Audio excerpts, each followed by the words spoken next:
Welcome back to Those Are My Thoughts podcast, where we share our thoughts on popular fantasy reads. I'm Jillian. And I'm Sara. We are so excited to talk today because we have finished the book Glow of the Everflame, which is book 2 in the Kindreds Curse saga by Penn. Oh my god, we are loving this journey, these reads. We finished the book, was it last night? Last night. Praise that we can get on here so quickly and spill our guts, because I don't think I could go much longer. I don't think I could either, and I can't wait much longer before we start the third book, so this had to happen as soon as possible. Absolutely. And we were just talking today that sometime in 2025, we're supposed to get the book Burn, which is the final book of the series. So I'm really excited to be so amped about this story and have the ending coming to us really soon.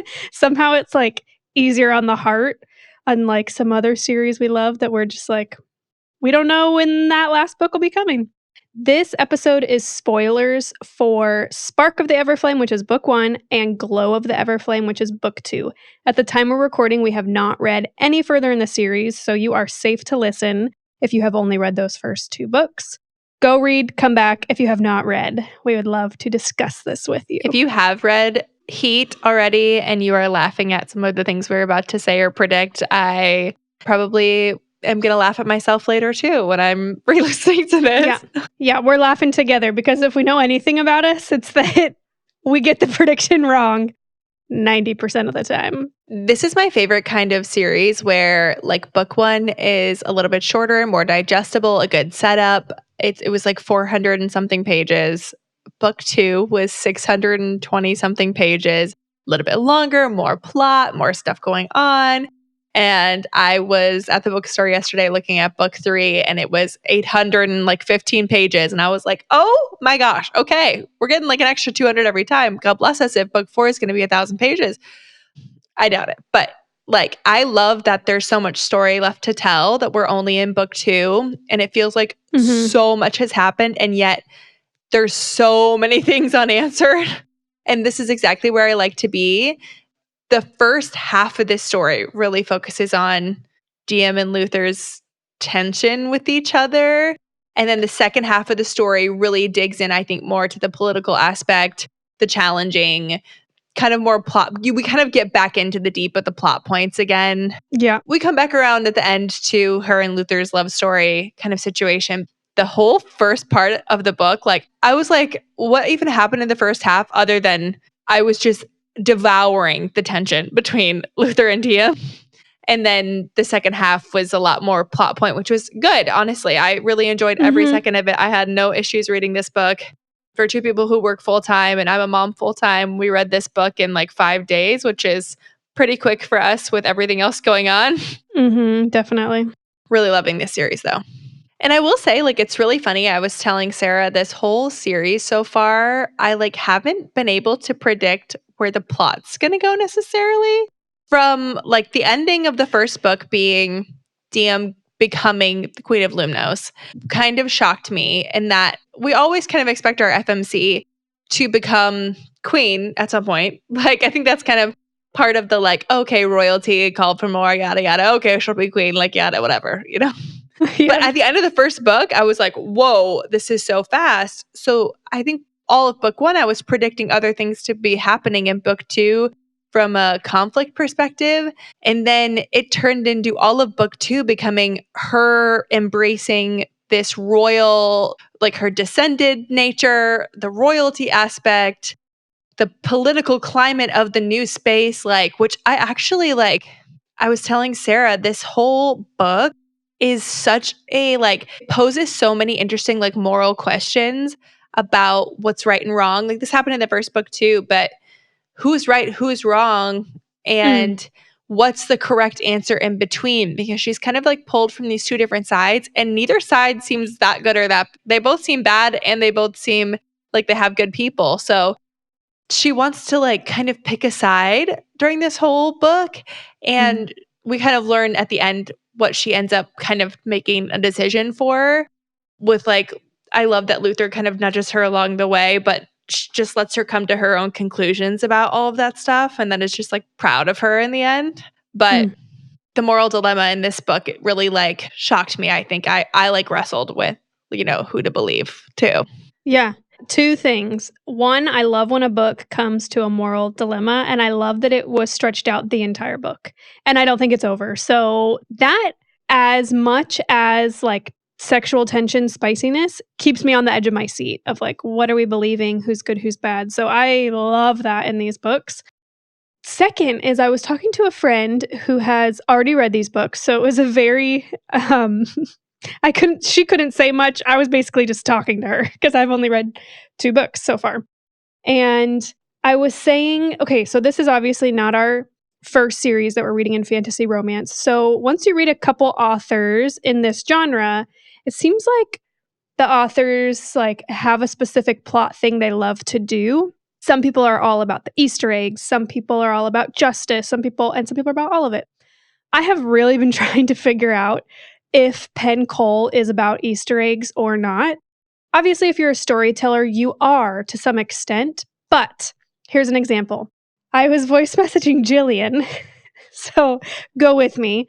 When Diem loses her father, which we'll talk about that, she goes to visit the side of the house, and it's described that everything that she caught on fire, that there's black onyx stones everywhere. Mm-hmm. And then at some point, Alexi, how are we saying her name? It's not Alex. Alexi, maybe? She's going to look it up for me. Because Penn Cole gave us a pronunciation guide. We love you. Alix. Not Alex, Alix. So Alix is said to be like bent down, picking up this onyx stone, and then it just like jumps to next scene. Then later on, end of book, when she's on the island, it's talked about onyx glimmering stones. So I'm over here like trying to connect the spider web, like what does this mean? Why was there? And then at some point, the house she caught on fire, her house, it said there was the stones, and then the next time she visits, they're not there. Okay, this is the one time, the first time you brought it up to me, I was like, I don't know. That could have been nothing. No, you shut me down. You were like, Sarah, no. Right. And then later when it got brought back up again, I go, oh, this is something. And then it got brought back up again a third time. And I was like, okay, this is definitely something. Yes. So like, obviously now I believe it's something when it's been brought up kind of a few times where it's not this major thing, but a little detail that was brought up, but it's something to pay attention to. Like, what does this mean kind of thing? And I do think she is into Easter eggs in that kind of way, because I have heard like this is one of those series that we're going to read Heat. I already feel a little bit at the end of Glow. We'll get to the ending in a minute. At the end of Glow, everything kind of changed, like our perspective of the whole story since we first started changed. We always knew there was something up with the mom. Like our red flags were up in all the right places, I think. Some of it I predicted, but then took it back. Like, and this is what I'm talking about. Morally, I was wrestling with the characters my whole time too. Like, I'm trying to figure out the only people that I didn't obviously wrestle with was Luther. Like, I always knew he was good. Like when she was like, Luther's bad, I was like, shut up. Like, I knew he was never bad. Exactly. Be quiet. I had my red flags up about Eamon, but then she would have moments and I was like, okay, maybe he's not that bad. Oh, maybe no, I hate him. No, I don't. She did good on that one. I fully believed that he was like everyone had prejudice against him and he was actually good at some point.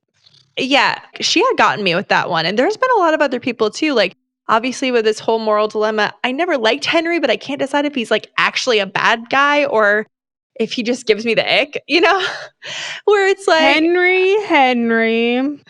I cannot believe like, when literally at the end when she was like, I need to break up with Henry. I was like, thank God. Thank God. Since we met him in book 1 and we knew this. Like, seriously. Okay, we're going to get into my thoughts on Diem in a minute and her. Let's talk about Henry first. Decision making. Yeah, we can talk about Henry and how like insanely absent he is from this book, but what that says about him kind of situation. We get him on page, I think 3 times. Yeah, I think you're right. And they're short scenes, very short interactions. None of them are long. None of them are in depth. Literally think 3 times. 4 times maybe. Yeah, because he shows up at her dad's funeral. I forgot about that. So we get him on page a few times, but in very short spurts where they are like desperate to what, DM? I don't know. She pissed me off so bad Oh with the my Henry thing. God. The first time that they see each other and she's ready to have sex with him, I was like, Screaming. girl, we got to talk about self-worth. No. But was it a self-worth thing? Because I think what the author was trying to tell us or like showcase in her like desperation to cling on to Henry was her desperation to cling on to her mortal life, right? Yes. Comfortable, everything she grew up with, everything she knew. But it came off so disgenuine because even when she was mortal, she didn't like him. It was never... Okay, but I do love that she finally gives us a confession like that in her inner monologue. At the very end, she says something like, we should have never even gotten together, essentially. Yeah. I'm like, okay, well, at least you knew somewhere inside of you. I just, like, her whole inner monologue was kind of saying that this whole time. And then the moment he showed up anywhere in person, she was like, marry me. I was like, what? Wait, I was like, wait a second. I'll make you king. I'll make you king. What? I was like, this is crazy. This is crazy. And she's like telling people about him and she's telling Eleanor about it. She's telling freaking Luther about him. And Luther's just like, okay, like, I'll be supportive. Well, King Luther. Prince Luther. I'm going to call him whatever I want because he's the greatest of all time. Okay, he is. The moment you brought up of essentially he walks in on them about to have sex, I thought that it was going to be like, oops, we're in Luther's bedroom and this is his bed. It wasn't, but it felt that way anyways. Okay, first of all, we know that this man is deeply in love with her since the moment he meets her. Now, question marks on that. We'll talk about that in a second. But so selfless is what I'm getting to. So selfless. I love to see that the entire book, he never lost it on that topic and was like, no, I'm just going to manipulate you emotionally to get you back because I know that that's not good for you. 24/7 was like, if that's what you want, I will support you. If that's who you choose, I will, and I will still be here choosing nobody else, sacrificing at your feet. Okay. What? I appreciated him doing that to her in the moment because that's what she needed at the time. That's what she needed to hear. She wasn't ready to hear anything else, right? But what I hated was when she's talking to Taryn. They're in the dungeon and he says like, hey, a friend, like, I need to tell you how my friend is, like who he is as a person. She was like, he will wait until Henry, like you marry him, he becomes king. Henry finally dies because he's immortal and he's not going to last. Then he will father your children with him. Okay, which I was like, okay, this is where I kind of draw the line. At the moment, she did need him to say, I support you. But at some point, somebody's got to give her some hard truths about Henry. And obviously people do at some point, right? So that does happen. Tell her. Some other people too were like, seriously? Taryn. Yeah. Taryn does as well. And I think what I didn't like was Taryn was like, basically Luther will continue to ignore it forever just to support you. Like he will blindly do whatever you want. And to me, that isn't who Luther is. Like, I don't understand like blind support. Like he needs to give her the brutal honesty. They keep talking about the hard truths. Like the hard truth, like, and she asks him at some point, she says to him, should I break it off with Henry? And he's like, I'm not going to tell you what to do. But he doesn't seem like he has good intentions and you should think about that, you know? And I do like that was like the most time that he gave her like the hardest truth without being like, no, he seems great. Like, whatever you want. Like, I'm glad he didn't say that, you know, in that moment, because that would have made me more mad at him. I don't like how Taryn thinks he would just, like, let Henry walk all over him as king for forever until he died. And then, you know what I mean? I'm like, well, no, I don't think Luther would do that. I hear what you're saying, and I didn't digest it in that way. I think it was more... because I do think that is who Luther is. I know. I don't think he would ever let Henry walk all over him. However, he would not jeopardize her if that's what she really wanted. Out. Yes. So he would basically stay in her good graces to be by her side, keep her safe, keep loving her without it in return. But I don't think he would ever let Henry cross a line with him. No, I agree. Moving on from Henry, I just want to say that The dad, the couple times that Henry's dad, Mr. Albion or something, basically was, like, putting the guilt trip on DM of, like, he hasn't been the same, but you bring out the best in him, and the day that she's heading to the challenging and the whole world knows this is essentially her she's dying today and he's nowhere to be found, and the dad's like, "But he lost his mom, and so saying goodbye is hard for him. That's probably why he's not here, like, don't give up on him." To be fair, that's what any parent might say kind of situation if that's what they really wanted for their kid. So it was pretty accurate in that, like, Mhm. of course he would say that about his kid. He's seeing the worst come out, and the best person he's seen is when he Yes. was with Diem. And since Diem's been gone, he's turned to crap, but that's not Diem's fault. No, but it gave me the ick, it gave me such deep sadness, but reading it, I was like, "This is so realistic," especially for a parent who has dealt with grief and is trying to further protect their child from it. I've seen that firsthand in family and friends and, like, oof, and then to see DM stand up and at the very last time she talks to him, she says something the dad says, "It's been really hard on him," and she says, "It's been hard on me too." And Yeah. it's the only thing that she ever says back. I'm like, "Thank you that you're ending on that note, finally standing up for yourself, Yeah. because you can do it in a kind and pleasant way." But, okay, I have a question, how you feel about Luther and the mating bond. Here is my thing. The whole book, I have been telling you, and I think you've been on the same page of, "Oh my god, they're mated, this has already happened," like, Mm, all the language. I changed my mind at the end, though. Okay. So I'll speak for me then. I was heavily convinced that it was gonna be something of, like, the mating bond was in play immediately, and he was gonna kinda let her down easy and let her know, like, "It's you feel like this because of this." Okay, so obviously we read the whole book, so we get to the end. Now here's my question. Did his feelings for her start out of true love and admiration, or did they start only because maybe the gods spoke to him and said, "You will be serving this person"? So he would have loved whoever he met with gray eyes? No, I don't think love came immediately. I think undying Pretty I immediately, think he undying kisses her loyalty. against the brick Okay, hang wall. on. That happens at the end of book 1, after they've had quite a few interactions. So, here's what I think. I Not think meaningful interactions. mm, Not getting to know each other, like, he's just yeah, watching they her did. No, tend to the king. Oh, they have the one sitting on the king's bed? well, yeah, he, like, saves her What from the else? burning building, then he takes care of her, nurses her back to health, then they Okay, have the whole okay. moment in the king's bedroom where they're getting to know each other kind of intimately. He's kind of learning She who she saves is as a Lily. Okay, person. okay. She saves Lillian. There's a bunch of the other moments where he gets to see her character kind of come into play. So, like, I think the kiss was he was attracted to her.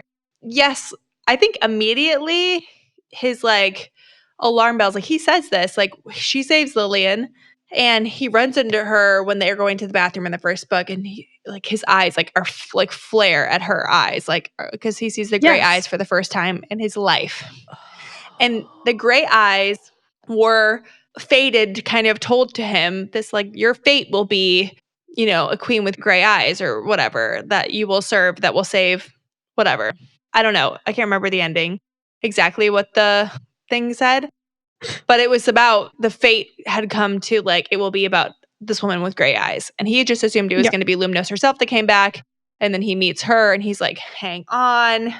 Are you the queen I'm supposed to bow to?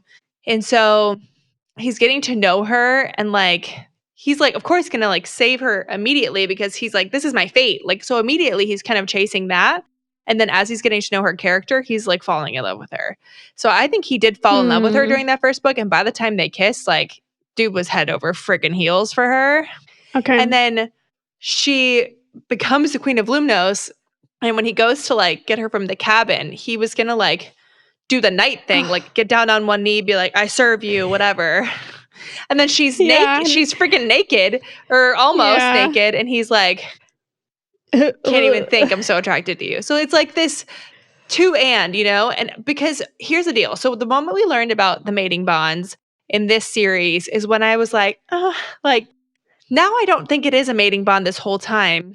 Because the way that they describe mating bonds in this series is very different from the other series that we listen to. This series is, yes, it's magic, but it's also a choice, but born of true love. So like you have to truly love each other and choose each other and then magically bond each other to each other. It's like this.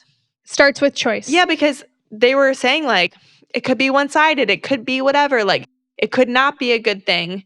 But because someone chooses it or they both choose it, but it's like not like then it might be rejected if it's not true love. Like all those things where it's this choice aspect to it that I was like, maybe it's not like, I was kind of trying to figure out in my brain, like, what is this thing that's been pulling between them this whole time?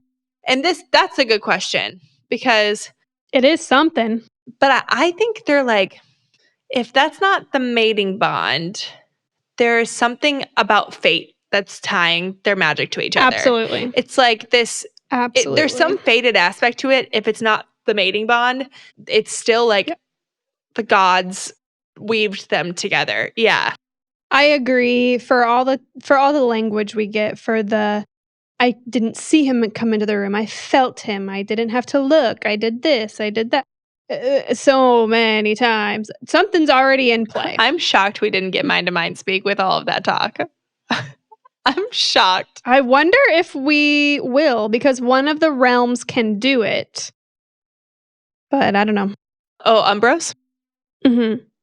So, like, it exists in this world, is what I'm saying. So I wonder if it'll come into play ever, or maybe. But can we just quickly talk about, outside of the mating bond, just how incredible Luther is? I'm sorry, this man, he has shot his way up to top 3 on my list. Like, absolutely. He's for sure above Cassian for me. Like, he is like I'm serious. Like, he is so Zayden Luther for me right now. Like, he is so, like, I really love this man. And the way he, like, is so joyful and he lets her peek through and see him for who he truly is. And the way that when he sees her shine in her element, he's so, oh my gosh, the way, because you have predicted, we had like trying to predict like, what the dynamic was going to be between the two of them at the beginning of this book. And I was like, maybe he's crowned too. I don't know. This is going to be interesting. And you had said like, no, I think he'll be like bowing to her. Kneeling at her feet. Oh, and he was. And oh my God, I'm so glad. It was so good. It was him calling her, like, the way he was saying, yes, your majesty, my queen, like all the time. I was drooling through half of this book. Truly half of this book. Well, and that just plays into their banter because she's like, you're not allowed to use my name. You can only address me. And so then it just continues where he's calling her like, yes, your majesty. Yes, my queen. Yes, beautiful queen, or so. It like just keeps progressing. And then he's like, can I finally use your name? Okay, but I love that when he's like, it's like go time. He's like, and he gives her the thing and it has the B for Bellator on the back. And he's like, remember who you are, and he like won't ever let her forget that part of herself that she's so desperate to cling on to. And I love how much he honors that part of her that she's been so, seriously, this man, like everything he did, I was like, like, oh my gosh.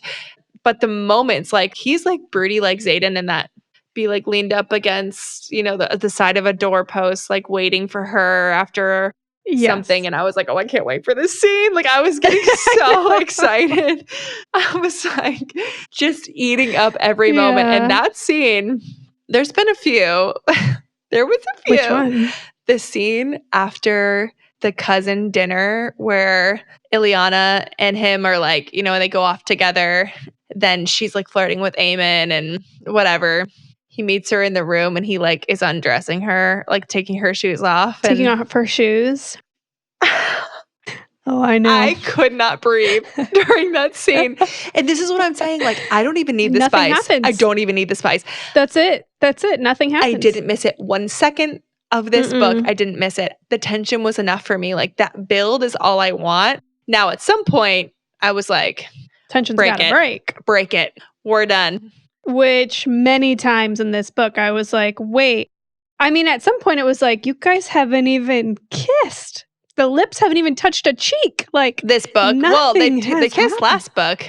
Yeah, but then in this book, it's not like they started on that.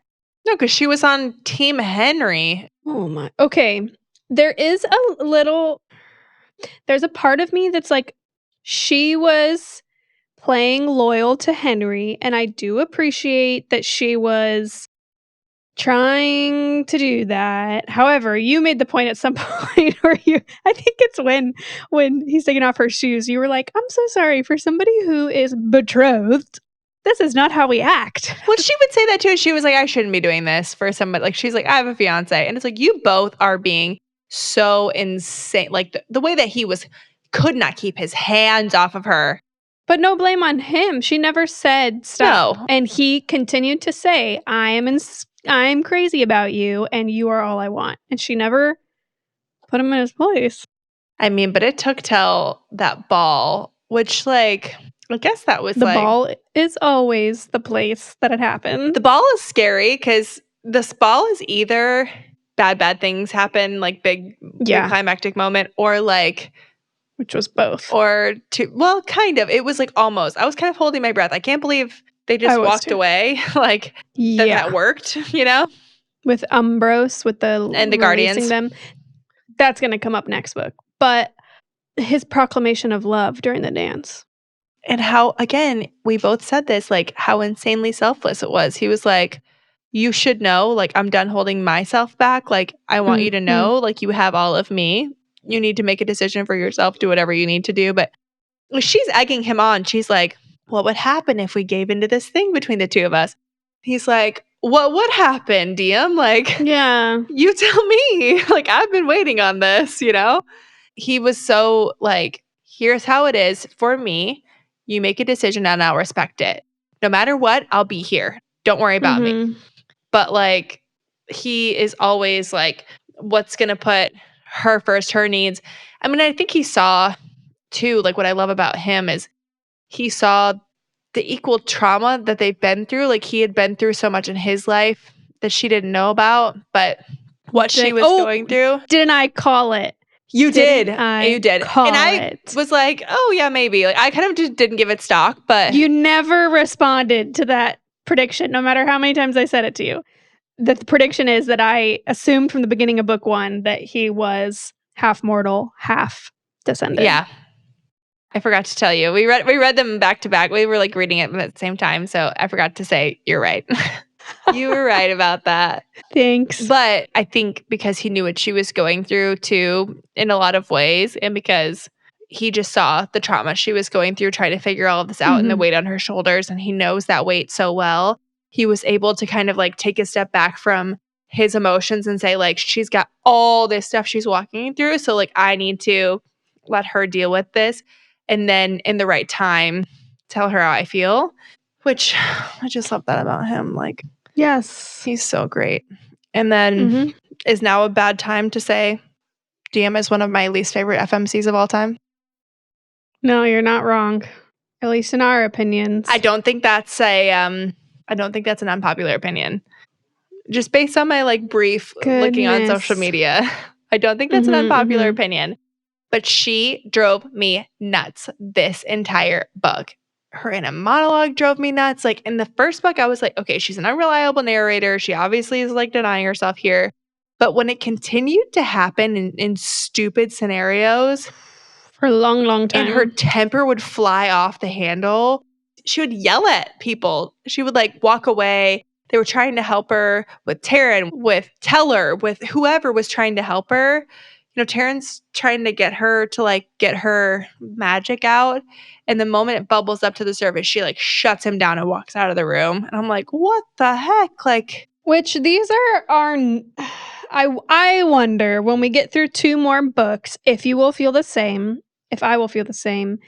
Because this is how we normally feel at this tension break where it's the FMC is trying to come into her identity and is denying who she is and is playing that game.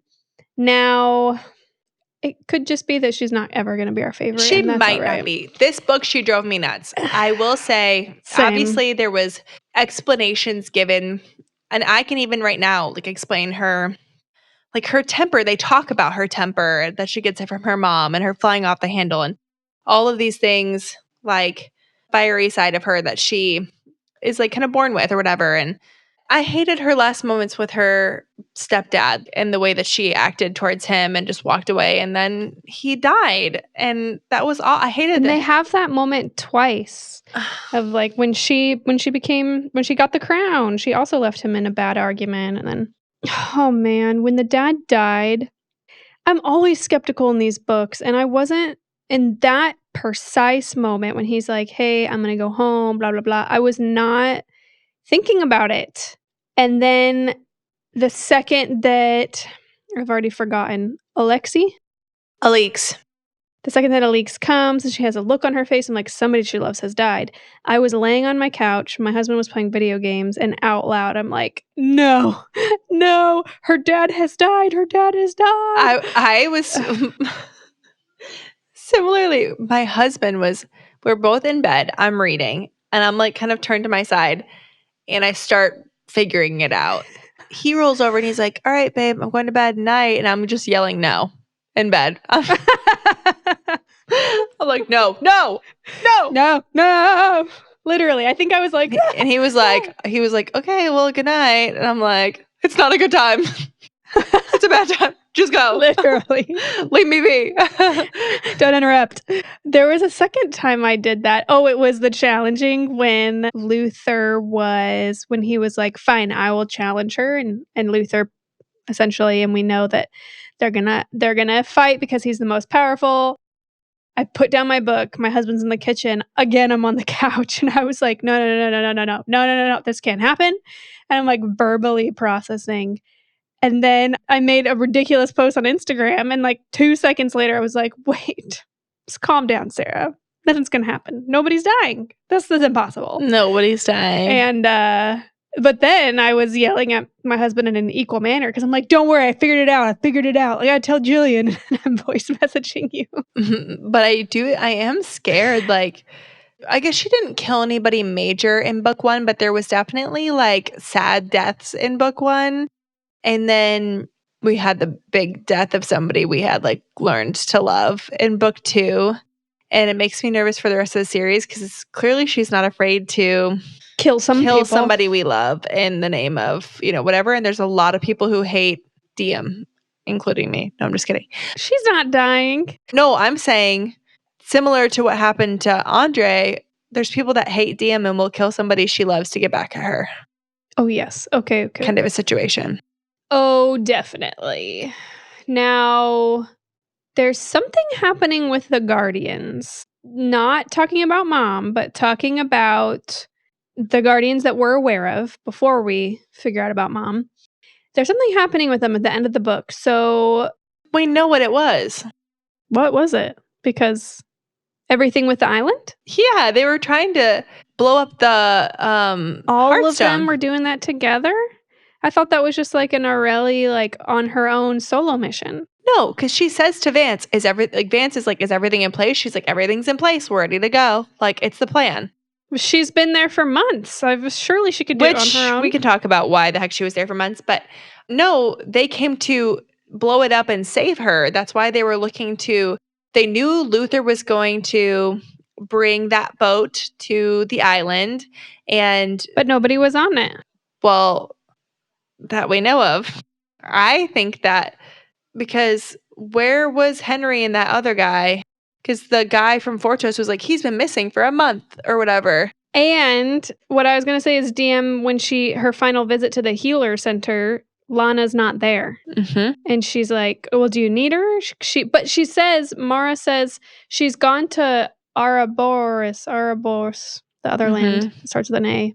She's gone there to do something, blah, blah, blah. She'll be back. That's the plant land. So she went there to get more plants, is what she said. But I don't believe that for a second. I swore that Henry's dad said that he was also away on a trip there. Why don't we save our predictions about the Guardians for next episode? Because this book will be 2 parts. podcast episode. Glow. Yes. Sorry. I see what you're saying. Glow that we are covering. Next episode, we'll do our voice summary recap and we'll further talk about our predictions. It's hard not to. Yes, okay. But do you want to talk about the found family? Oh, I love them a lot. Me too. I'm sure the internet feels the same, but like that's one of my favorite parts about reading these books is the found family. Oh my goodness. And then this book, they did it so well. There's something about having like a brotherly character that just wants to annoy you but will defend you against all odds. They all take her brother in under their wing immediately. Taryn has got to be my guy. Obsessed. From the book. Like, obsessed with Luther, and then I love Taryn. So I love him. Oh my God, the loyalty that he shows Luther. I'm sure we'll find out more about his story. He's so funny when they're like joking back and forth and they're up like during the funeral, which the funeral moment, we both expressed anger towards this moment. Who let her get dressed on her own? She is the new queen. She has no idea. Who let her get dressed on her own? The second that she's like to her Gryvern. The second that she is to her Gryvern, Sarai. Hey, should I wear this dress or this dress? I'm like, whoa, you're telling me we don't have 6 servants in this room dressing you, primping you, blushing your cheeks, doing your hair. What? And then she says that she like looks at herself in the mirror and she's like, my hair's unbound. All right, gotta go. And I'm like, what? I had the same thought. I'm like, the queen. I know. Why is no one stayed back? Eleanor didn't stay back. No one stayed back. And then it further proves my point because literally every other time in this book, granted, maybe like Eleanor learned her lesson, but like every other time in this book, someone is there to dress her for occasions. Mostly Eleanor. But like someone is there to make sure she's wearing the right thing. Guys, this girl is brand new. You gave her a wardrobe, but like, brand new. Literally doesn't know, not just brand new to the crown, brand new to descended life, brand new to everything. To all. And you knew that. And you just let her like, you thought she just was going to know? We'll see you at 3. Bye. What? See you. Yeah, take your Gryvern in. I was like, what? Yeah, I was, the second she shows up, I'm like, you idiots. Of course she's wearing the wrong dress. I said this to you, but Luther did a whole debrief with her about how the entire ceremony was going to go, word for word, so she would know when to step in. And the wardrobe didn't come up. Like, also, everyone wears red, just so you know. I don't know. Like, I don't know. I just was like, that detail that became like this hitching point, like of humiliation for her, was so infuriating to me. Okay, aside from that, a question that's been picking at my brain. I want your thoughts. Do you believe that the land of Sophos, do you believe they really do what Henry told her they do? Take mortals as prisoners and essentially like they are science projects? Do you think that's real?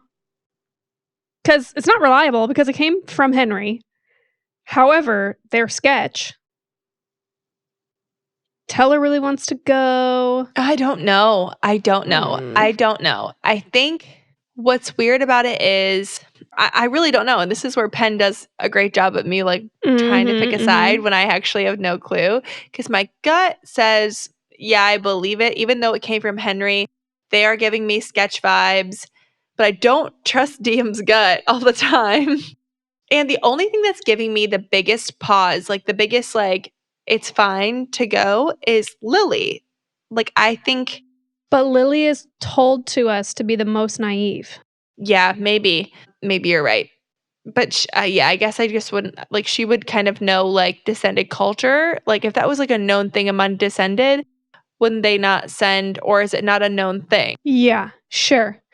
Yeah, I think that's what gave me pause too. I expected if Henry knows that all the descendants know what happens in that land. I guess I just assumed like it's a descendant thing. They send the mortals there. They hate them. Like that's part of it. Exactly. But I don't know.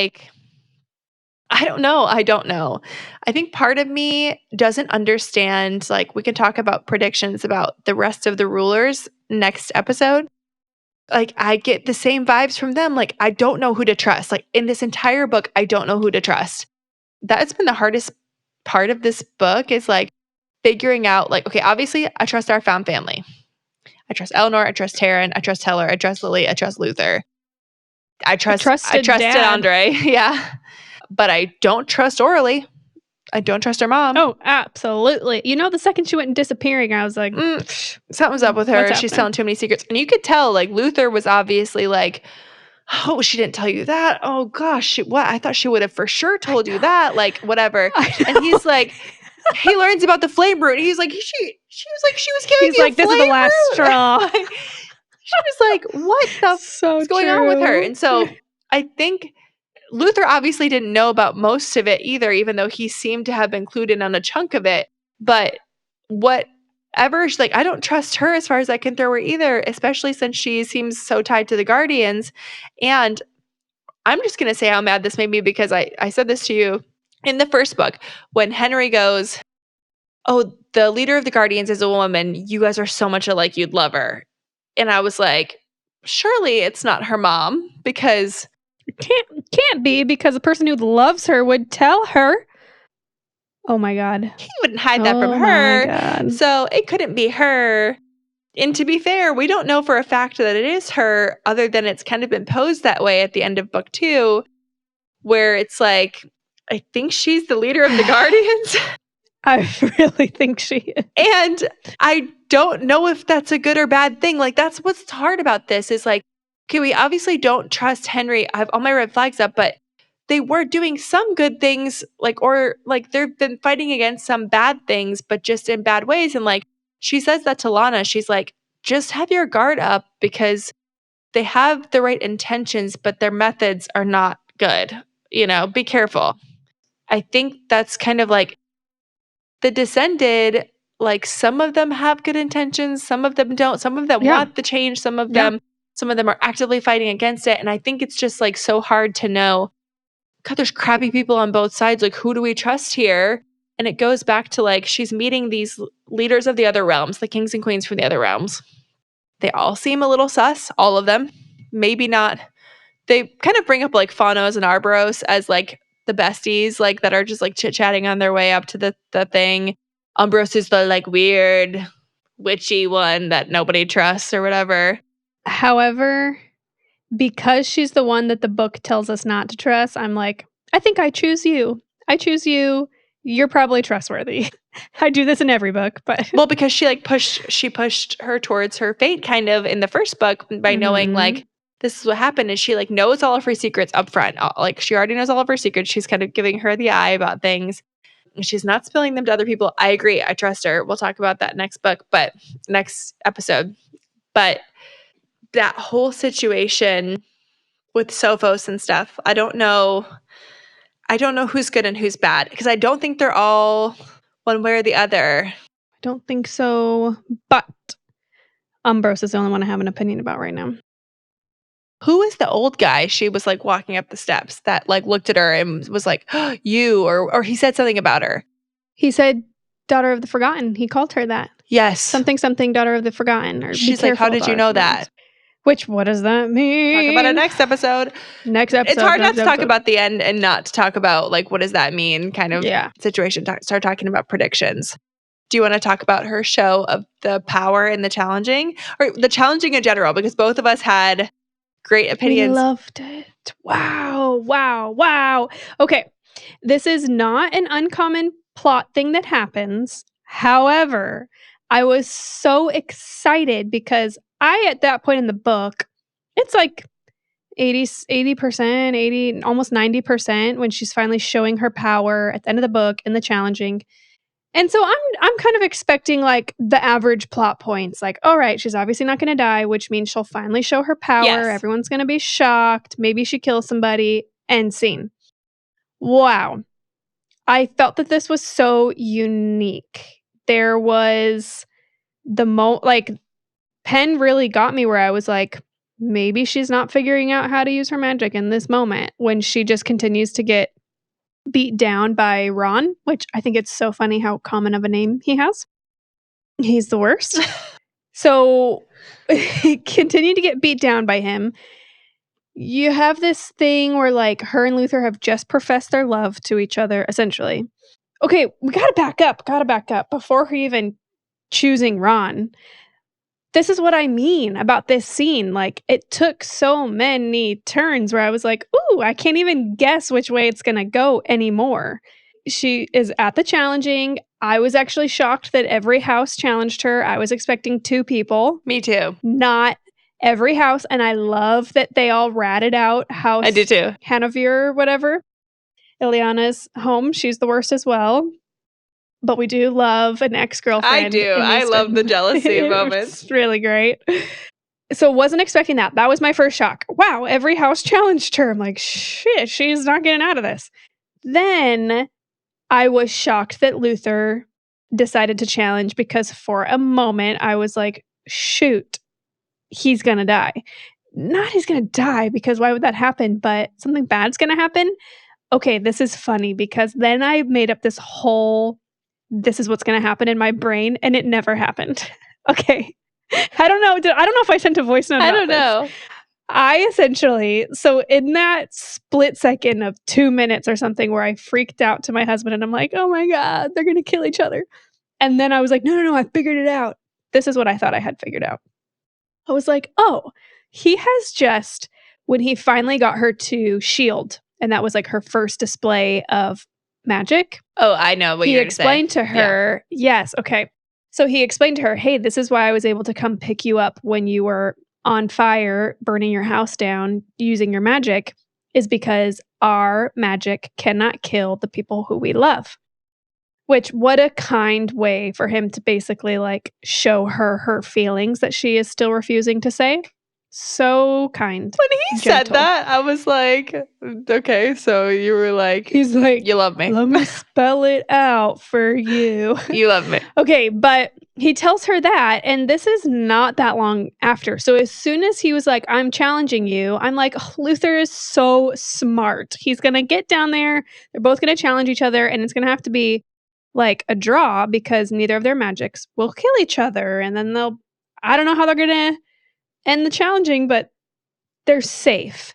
And then that doesn't happen at all.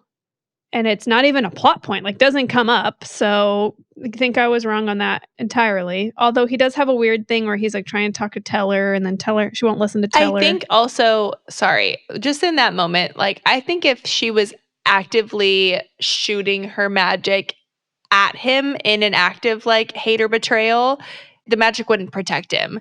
I think it was like her in a moment of like pure agony or whatever it might be, like him trying to save her from herself kind of situation is when he's like, then I could like help you, save you, comfort you because your magic can't hurt me in that moment. But if it's directed at him, I don't know that he could. I don't know. That's just my hunch. I guess like the first time she blew up with her magic, his clothes were torn. He had scrapes on his body. So you could be right. Yeah.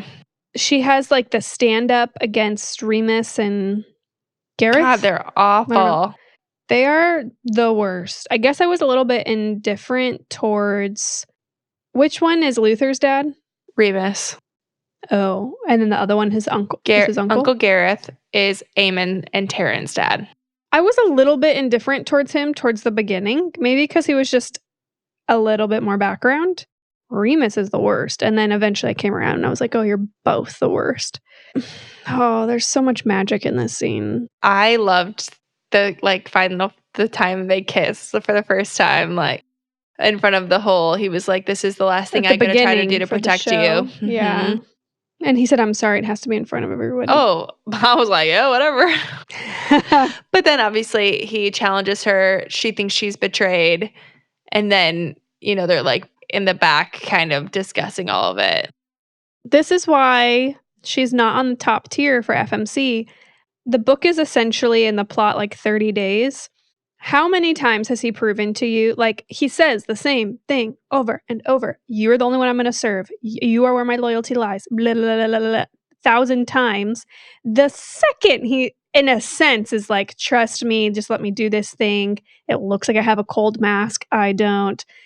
She goes off on she like, punches he's him. The worst. He betrayed me. He did this. I'm like, girl, how many times has he just told you, like, trust him this once?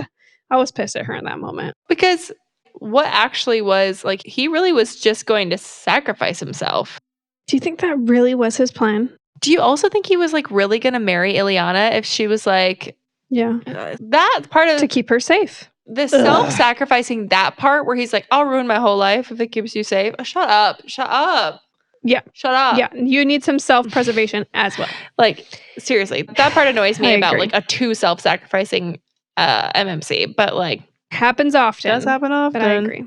I did kind of love that moment where they like she like saw through it pretty quickly after, you know, they finally get alone together, and then they kind of come up with not like a new thing together, but you know, and she's like, I need your help, you know, your encouragement to like do this or whatever. And he's like, I love that.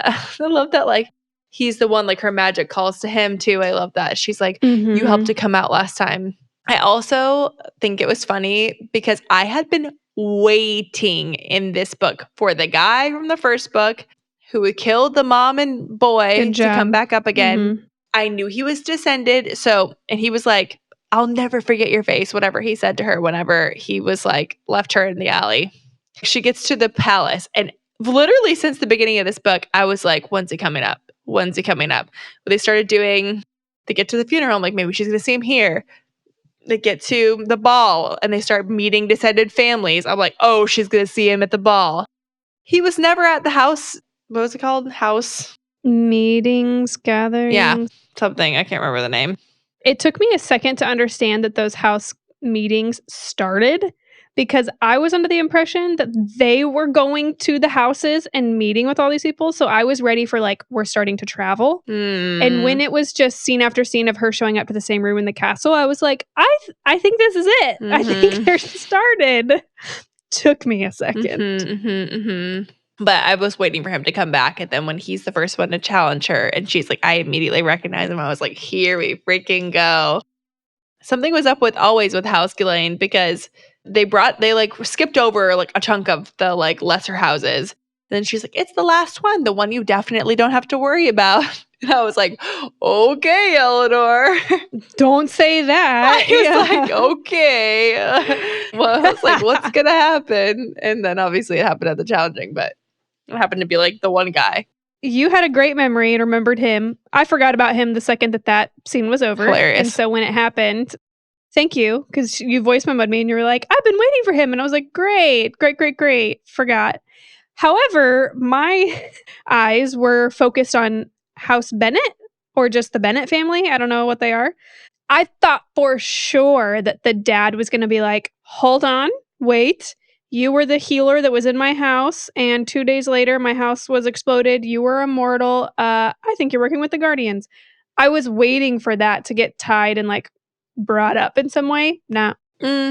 I think he, like the political aspect of it, maybe. Like I could have seen that coming up. I liked the way that they played it kind of with her kind of turning it out, like with her relationship with the kids, especially the daughter, and the good relationship, is kind of willing to forgive anything of hers because of that relationship kind of situation.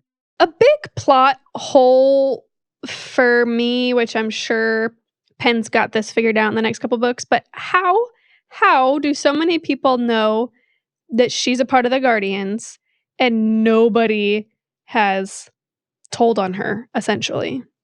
How has this rumor not leaked? I'm shocked. Who knows? Every person that was at that one Guardians meeting?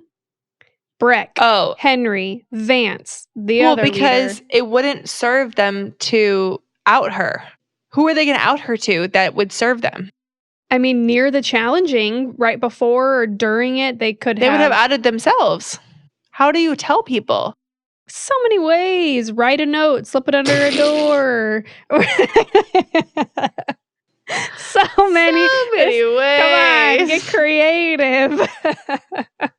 I would have told. I'm just shocked that like the whole book we're told to believe that nobody wants to accept her. Everyone wants her dead. She's having to look behind her back 24/7. And not a single person has been like, here's a valid reason to kill her. She is working with your enemy. I think Henry did really love her. Like, I think that is part of it.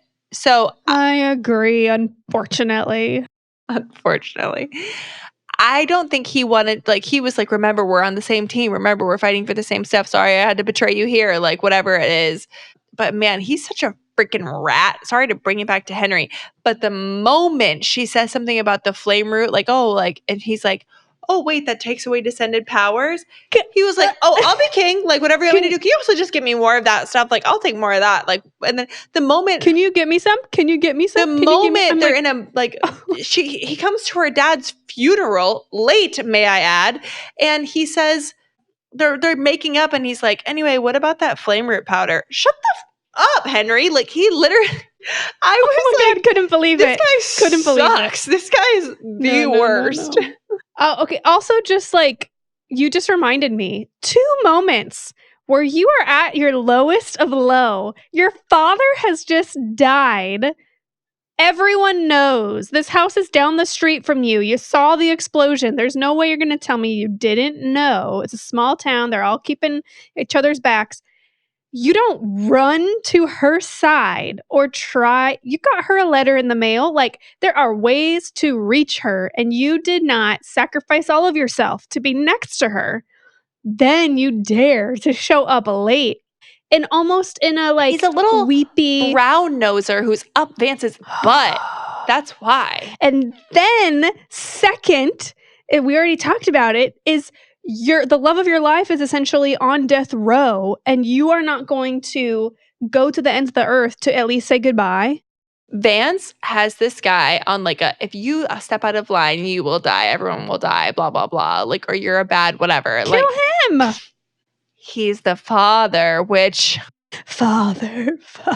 What? Do you think that's her actual father? Something's up with him. No. That's for... No. Oh my God, we have to do predictions about her dad. I know. That's for next episode. Next episode. I haven't even started to think about that. Sorry, Henry just got me so fumed. No. I gotta breathe again. Yeah, we will talk about that next episode, because I do think her dad is maybe the big bad. That's all I'm going to say. Or is he the big good? And mom is the big bad. That's a good question. Anyway. Does Luther know her dad? Stop it. Stop right now. Shut up. I know. We really wouldn't be, like, thinking about the dad at all. And then she's like, well, let me just ask the ball one more question. Is my dad still alive? And he's like, yes. I'm like, oh, okay. Well, that was a convenient plot point. Guess he's coming back up in the story. That was convenient.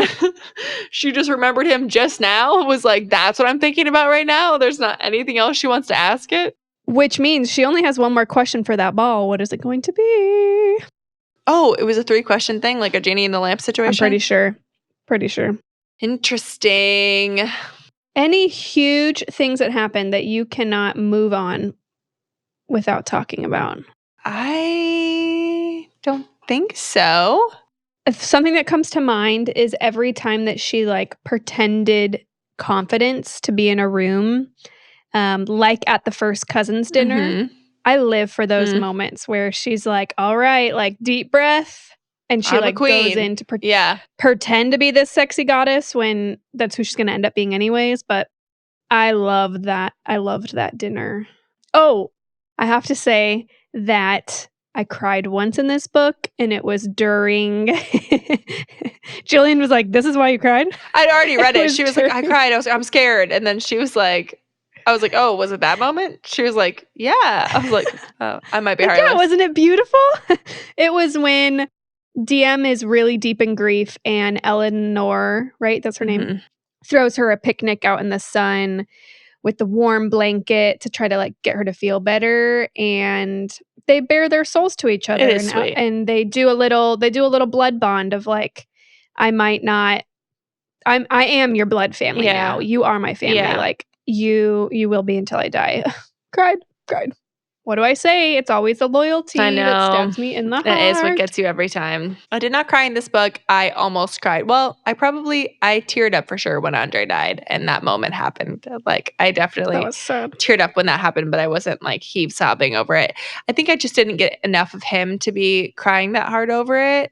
I felt really bad about it, and I just, like, didn't like the moment. Honestly, more for Teller than for DM. And that sounds really bad, but I hated that moment for Teller because she knew what happened and like shoved him in a room and was like, I'll tell him later. And I didn't talk about this, but why the hell did she blow up the house? Dang, I think about that every chapter. I was like, she blew up the house in her rage, and then just like everything that she's ever known, loved, Teller had in there, but all of their lives, like her mom was still gone, had to come back to something. She was like, I blew up the house. I was just so mad.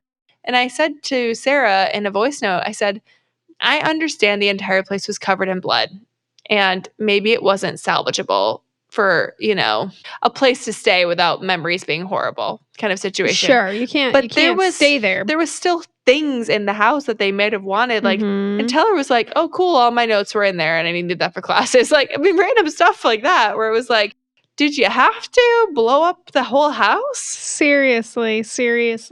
I won't say much on this, but I have so many questions about who the murderer is. Oh, yes, let's talk about that next book.